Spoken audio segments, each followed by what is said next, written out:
Welcome back to the PCC podcast. I'm your host, Marissa Roy, and today I'm going to be talking about what is true sustainability within your diet. And so the reason that I wanted to talk about this topic in particular is because I think when we say we want something sustainable in our health and our fitness journey, we all want something slightly different, and that word has different definitions for different people. And so I wanted to just kind of pull from all the conversations that I have with women on a regular basis to really help you understand what is going to be the best diet, lifestyle, balance, and sustainability for you and your goals in the long term. So this episode is definitely for you, and this conversation is definitely for you if you feel like you do a lot of the things that have worked for you with your diet over and over and over again, but you just can't seem to stick to it. So this could look like falling off track on Friday, Saturday, Sunday, and getting back on track every single Monday. This could look like feeling like you have a sweet tooth that is uncontrollable, or a willpower problem where if you have one, then you're going to have the whole box or sleeve and you can't stop yourself once you get the ball rolling there. And the reason that this is the case is because ultimately these issues are actually symptoms of a different problem than you think. Because what these patterns basically condition us to think is that we are the problem, that basically we don't have any willpower, we can't hold our stuff together, we can't just stick to the diet.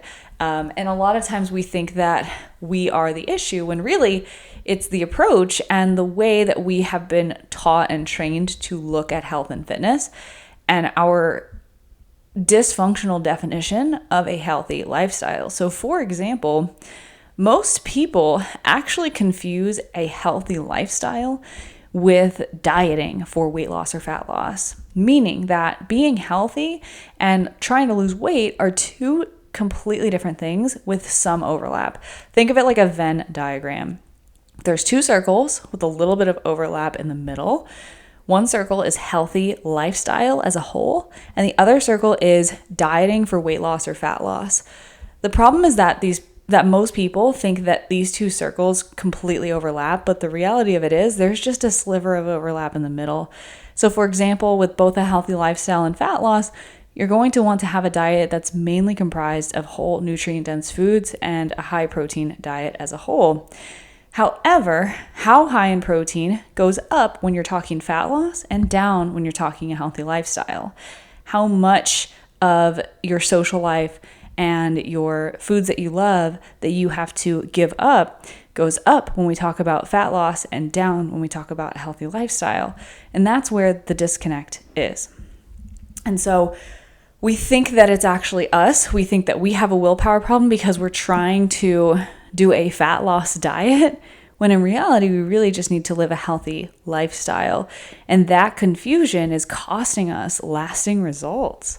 And so that's really the problem. It's the lack of sustainability in the approach itself, because most of the time when we are looking for solutions to live healthier, feel more confident in our skin, some of us do need to pursue weight loss or fat loss to truly be happy and reach our goals. That is an integral part of a lot of people's journey.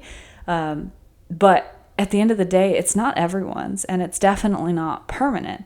And so it's either a lack of understanding of the approach as a whole, or it's a lack of understanding the temporary nature of the fat loss approach. So what I mean by that is that being in a fat loss phase, like I just said, it's a little bit more restrictive. We need a higher protein approach. We're not going to be able to have as much of the things that we love. It's a little bit more restrictive. And so it's temporarily a little bit more unsustainable, but it still is using a sustainable framework. So another mistake that people make is they use keto, intermittent fasting, really rigid rules like Whole30, paleo, all of these types of fad diets to try to lose weight really quickly rather than trying to find an approach that's truly sustainable.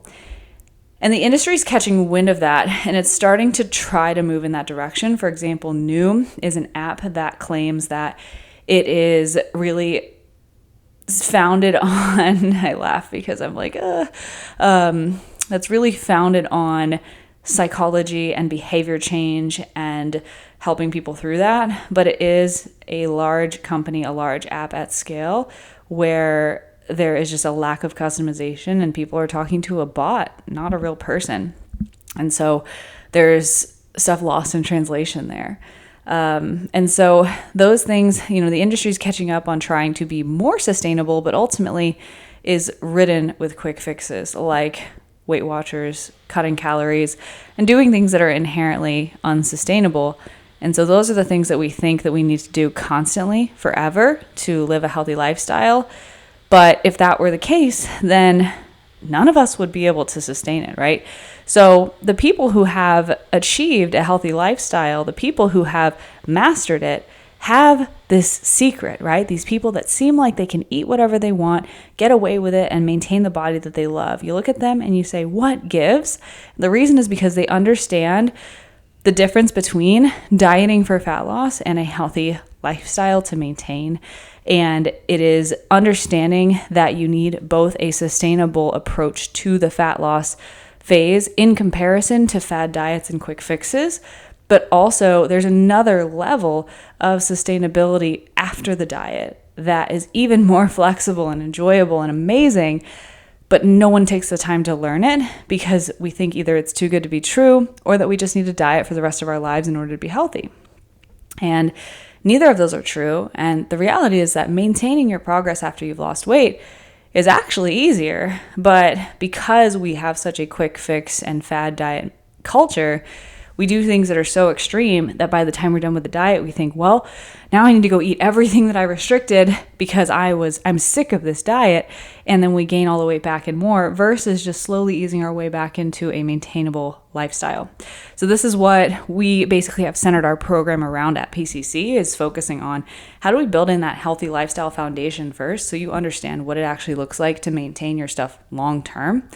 And then once you master that, or at least get to competency on that, then we'll move you forward into a fat loss phase where we work on the specific goals. And then from there, we can work on maintaining after. So that's really the problem. And then the solution is ultimately that we need to have this phasic and periodized approach. So what I mean by phasic is goes in phases. Periodized, same thing. We're basically taking different segments of time to focus on different things so that we reach the overall goal as a whole. So the phases that we typically use are the priming phase is the first phase that we take our clients through, where we basically help them set that healthy foundation. So what are balanced meals? What does your healthy lifestyle routine and schedule look like? How many times do you work out per week? How long are those sessions? What does your meal prep routine look like? How do you navigate social and travel situations on the go? All of that stuff is covered in the priming phase because that's the stuff that you fall back on after you've lost the weight to maintain your results. And that's where most people fail. So ultimately, that is where we start, is we cover that first and we get to competency on a set of mindful eating skills that allow you to progress forward and actually makes the fat loss stuff make sense, because most coaches, most macro coaches, online coaches out there nowadays just throw some calories or a set of numbers at a client and say, all right, here's your calories, you're going to follow these and that's how you're going to lose weight. That's not incorrect. It's not. But it misses the point, right? Any app can do that. Any program can do that. Any person, any AI generator can do that now, can throw calories at people and say, here, follow this. Like ChatGPT can create meal plans based off of that now.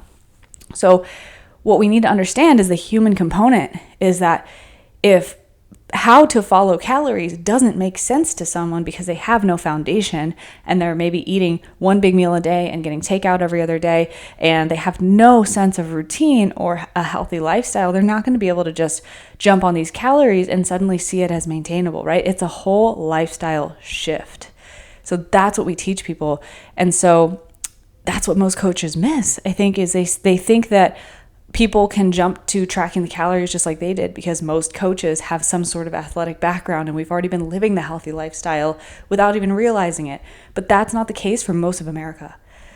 So that is really where we need to start, is educating coaches and educating people to focus on the foundational habits and the mindful eating skills and how to live a healthy lifestyle first before getting into all the nuts and bolts and weeds of what are macros, what are our calories, what do we need to track, how much do we need to eat exactly, because that's not where you're going to be long term. And then finally, after that, moving into our next phase, which is our goal specific phase. So for most people, this is our fat loss, our weight loss phase, where we're focusing on how do we actually now drive the scale down and eat with intention, because the component you need to add on to the healthy lifestyle to make it fat loss is simply just adding in purpose and intention behind the specific amounts of each type of food to drive your body towards the adaptation of needing to let go of body fat in order to be at its best. Because your body's going to do whatever it needs to do to survive. So it's essentially teaching your body or tricking your body essentially into letting go of body fat. And that requires a new level of detail and precision that is honestly much easier to tackle when you have those foundational skills, like eating balanced meals with protein and vegetables and fiber. It's much easier at that point. And then you just need to start ironing out the details, focusing on adherence to those protocols, to calories, macros, etc. And that in and of itself, like we talked about, is not inherently sustainable for the long haul, but is sustainable enough for a short period of time to get rid of the weight. And then we can focus on going back to maintaining long term. So the phase after the weight loss is our reverse diet, bringing our calories back up after we've lost the weight in order to maintain our results. And then finally, after that, maintaining and taking the training wheels off. So focusing on seeing weight maintenance while we get rid of tracking calories or macros in MyFitnessPal, focusing on really getting back to that mastery with those mindful eating skills and seeing weight maintenance with that. So that's kind of the whole set of phases that we take people through, ultimately with the goal of helping them be autonomous for life. And I think that is truly the solution to sustainability. It's not about having it be 100% sustainable all the time. There are phases of unsustainability within a sustainable framework. All of it is more doable and sustainable than the fad diets and the extremes. But there are still unsustainable aspects within something like tracking macros in a fat loss phase. And the reason that I say that is because what I said at the beginning of this episode was that what is truly sustainable in terms of lifestyle really differs depending on the person. Like I have a client who I've been working with for 4+ years now, and he says, and I believe him to a T, that he wants to track his calories and his food to some capacity essentially for the rest of his life, because he truly sees that as easy, sustainable, and what he likes, versus someone else who maybe never had that athletic background, which he does, might not see that as sustainable. Most people don't see tracking food as sustainable for the rest of their life. And so that's kind of the baseline we go off of. But sometimes people have had such crazy experiences in their life. For example, bodybuilding competitors, people who have had coaches before that have just done them wrong, come into coaching with us with such a messed up relationship with food and with tracking that like they were trained to just be on the ball 24/7. And sometimes just loosening up the adherence ranges for them like makes a world of a difference, and learning true flexibility within those confines.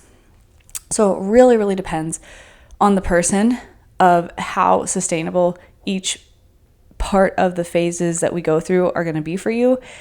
And also the mindset that you bring into it. You know, if you bring into tracking food, for example, the mindset that it's going to be so hard, you're going to pull your hair out, it's so not worth it, it's way too much work, and it's just so unsustainable, how do you think you're going to handle it when a situation comes up where something is hard to track? You're probably not going to handle it well. Versus if you go into a situation thinking, maybe I've had a bad experience with this in the past, but I'm going to tackle it with curiosity and resourcefulness and try to move the needle forward on actually getting better at this as a skill, because I know it's something that I can improve on. If you take two people with those two different mindsets, who do you think is going to be the more successful person? It's definitely going to be the person that goes in with that growth-oriented, ready to learn and be resourceful mindset, right? So it's just something to keep in mind. When we talk about sustainability, it's absolutely possible to find a diet and a lifestyle that is sustainable for you to actually maintain the results that you want long-term.